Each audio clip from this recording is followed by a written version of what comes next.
With Kaleb Glenn transferring to Michigan State University, our Spartans just got a little bit more offensive help. Thank you very much.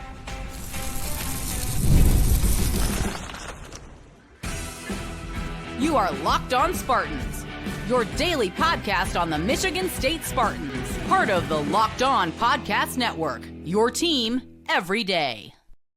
Spartan friends, Spartan family, Locked On Spartans listeners, thank you all so much for tuning in to Locked On Spartans, your team in green and white 5 days a week. Please rate, review, subscribe, comment below your thoughts on this big-time portal pickup for Tom Izzo for the Spartans, because contrary to popular belief, Izzo was not just in his lake house, just enjoying sunset after sunset without doing a single thing in the transfer portal. No, that man moves, but he does it in silence. As loud and boisterous as he is on television and in front of microphones during press conferences, now they get their stuff done in secrecy here in East Lansing. Kind of surprising, the college basketball world was picking up Kaleb Glenn out of the transfer portal, 6'7", 210-pound wing player out of Boca Raton.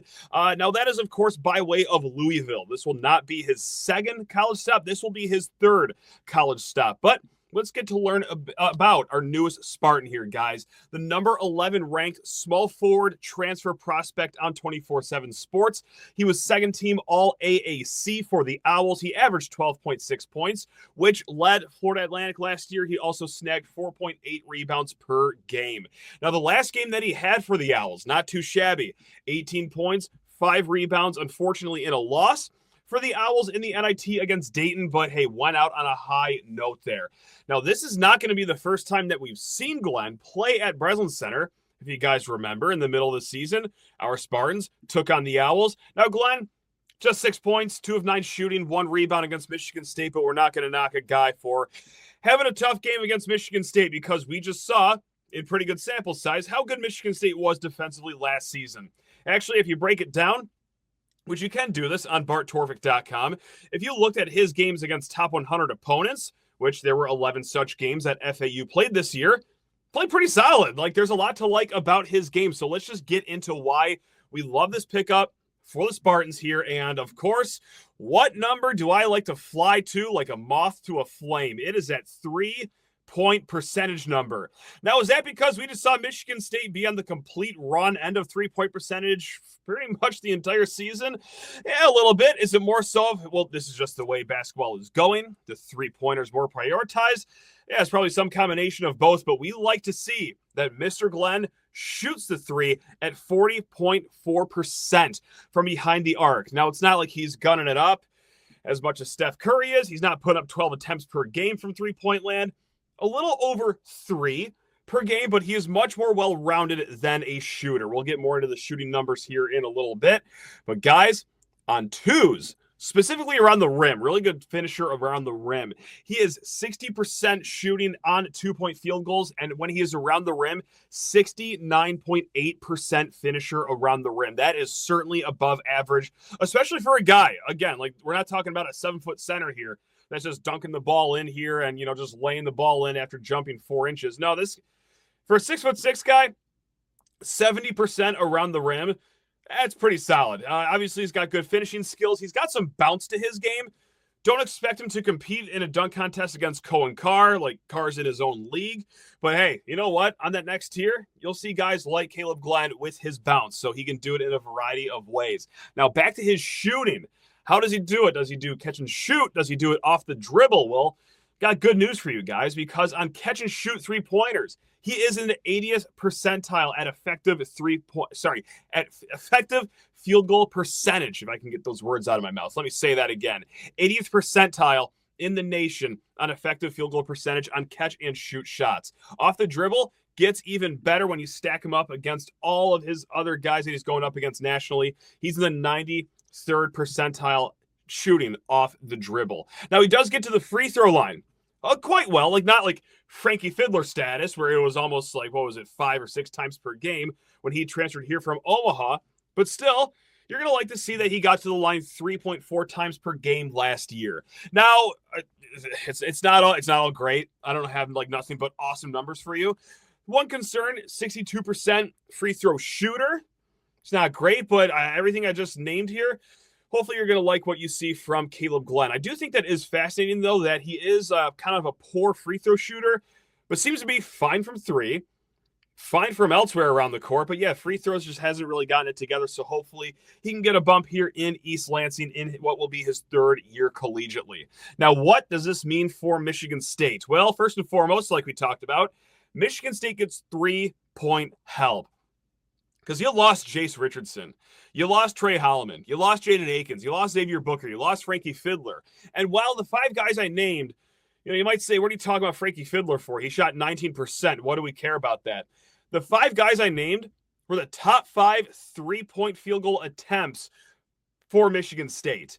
Like, I know that didn't go in. I know we wanted a lot more 3-pointers to go in this year, guys. But as far as volume goes, you're missing a lot of volume. And of course, in months that you're missing guys that could actually shoot threes, like Jace Richardson, for example. Jaden Akins on the right day. Same with Trey Holloman. But yeah, Michigan State needs 3-point help, not just for what we saw last year, but even though the little 3-point shooting that we did see last season, you lost most of that. Yeah, sure, you return Jackson Kohler. I mean, he's shown, especially at the end of the year, that he's going to have a 3-pointer to his game. Cohen Carr's shooting, still a work in progress, but definitely took a leap forward last year. But yeah, you need bona fide 3-point threats to be trailers in transition, which I think Glenn could be great at.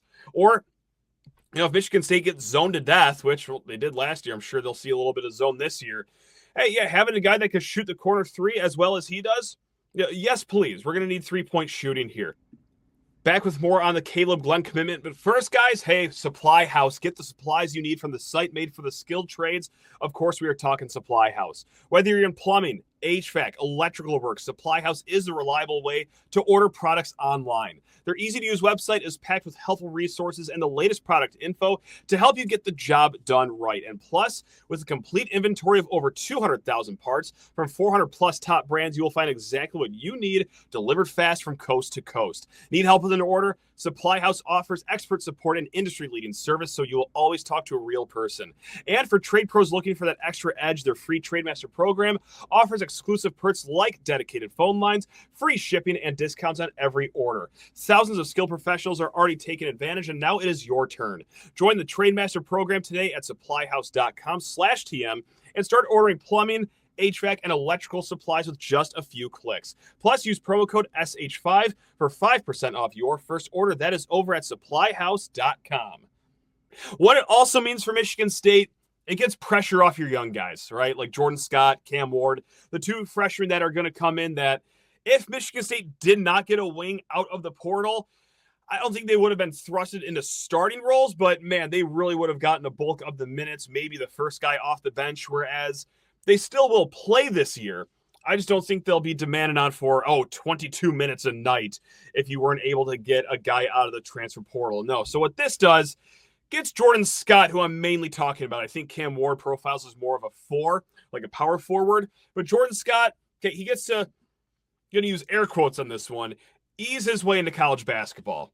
As much as you could ease your way in being coached by Tom Izzo, that is, and playing in the Big Ten. So that's going to hopefully help his development a little bit. Okay, it's going to be baptism by little flickers of flames, not just a full-on bonfire right off the bat for him. So what does the lineup even look like now? Well, Jeremy Fears is going to be your starting point guard. Don't think I'm going to spoil any news with that. Now, at the 2-guard spot, right now you do have Kerr Tang. He did only shoot the ball 14 times last year. I would like to see someone more polished, someone that's more ready for a starting role come in out of the transfer portal for that 2-guard. But at the 3-guard, I still think it's going to be Cohen Carr at the 3, Jackson Kohler at the 4, and Carson Cooper at the 5. So Glenn coming off the bench, he's your first guy. He's your 6th man. I don't know, what was said during the conversations with coaches. I'm just, shooting at the hip here. I'm throwing wet spaghetti at the wall and seeing what sticks. But right now, I think that Glenn could be your 6th man right there. And that's not to say he's not going to get starter type minutes, especially if Michigan State wants to go to a small ball lineup here, which there will be no shortage of those opportunities this upcoming season with, of course, Jeremy Fears, whoever's going to play the 2-guard, Tang, portal guy, whatever. But if you have Glenn at the 3, slide Carr down to the 4. Cam Ward could, of course, play the 4 too. And then Jackson Kohler at the 5. Or if you want to get nuts, Cohen Carr at the 5 for a little bit. Told you we're going to get nuts here. Cam Ward at the 4, Glenn at the 3. again, guys, like there are some combinations you can have for some small ball here. It's not like Jackson Kohler's any stranger to playing some minutes at that 5 position. Cohen Carr, of course, comfortable playing that 4 spot. So you get some versatility with Glenn's commitment to out of the portal. One more thing that I thought was fascinating, and I did talk about this just a little earlier at the top. It's not just going to be his 3rd college in 3 years, but it's going to be his 4th school in 4 years. I'm sorry, guys. I'm sorry. His 5th school in 5 years here, because he is Louisville born and bred. Okay, so he's from the Louisville area, went to a high school there until his junior year, transferred to La Lumiere in Indianapolis, that basketball powerhouse, his senior year of high school, then committed to Louisville, and then transferred out to FAU, and now Michigan State, his 5th school in 5 years, which has to be a first for guys under Izzo, like a Tom Izzo that, preaches loyalty, culture, all this and that. But I will say this, not to, go full, spin zone and try to, force you to believe something, but I don't think this is like a character flaw like you see sometimes with guys that, have gone to 4 high schools in their 4 years and then they're going to go to 3 or 4 colleges. Like I actually think it's very rational to reason why he's going to be at his 5th school in 5 years. Obviously, junior year of high school, I'm going to go to the local high school. And then when La Lu in Indianapolis is there, especially when you are a 4-star recruit out of high school like Kaleb Glenn was, go ahead and get yourself into that prep school your senior year. And then you come back home to Louisville. And this is where it gets interesting. This is where I really start to reason with the poor kid, because good on you. Commit to the hometown school. And how do I say this nicely? If the Titanic, that ship that sunk a little bit ago, I don't know if you heard about that. If that ship was a college basketball coach, I think it would have looked a lot like Kenny Payne and what he did at Louisville. So I can't fault Glenn for transferring out of that mess. After his 1 and only year at Louisville, goes to FAU, finds a really good landing spot in a mid-major school, and now he wants to go back to, high major basketball. So you can kind of see how it's gotten to this point, 5 years, 5 different schools, but such is times in the world of college athletics too, guys. Now what? For Michigan State, I don't know. No, they're probably done. No, I'm kidding. They're absolutely not done. At least I hope they're not done. That's the other fascinating part about all this, too, is just how well Tom Izzo and company do at keeping things under wraps. Some schools out there, they want you to know every single recruit they've even given an email to. Izzo and company, they brought this down to the bitter end with hardly anyone knowing about this. But anyway, now what? I can only imagine. And I think you can only imagine, too, you listener and you viewer out there, you beautiful people, that this team is going to be fishing for at least 1 guard, like a starting shooting guard. Like I've said maybe 4 times in this very episode so far, is going to be a need. Maybe Kurt Tang, he has a great Moneyball session in the summer, and he actually is ready his sophomore year. And I'm not saying that he was a dud his freshman year. He just didn't get enough run to get his feet wet, an actual a tangible experience out there on the court. Okay, I would like someone a little more polished. It probably will be out of that mid-major level. I'd be shocked if they pull another starter from a high major. But, hey, you know what? Portal season is crazy. So I would like to see a starting shooting guard and then, a backup point guard too.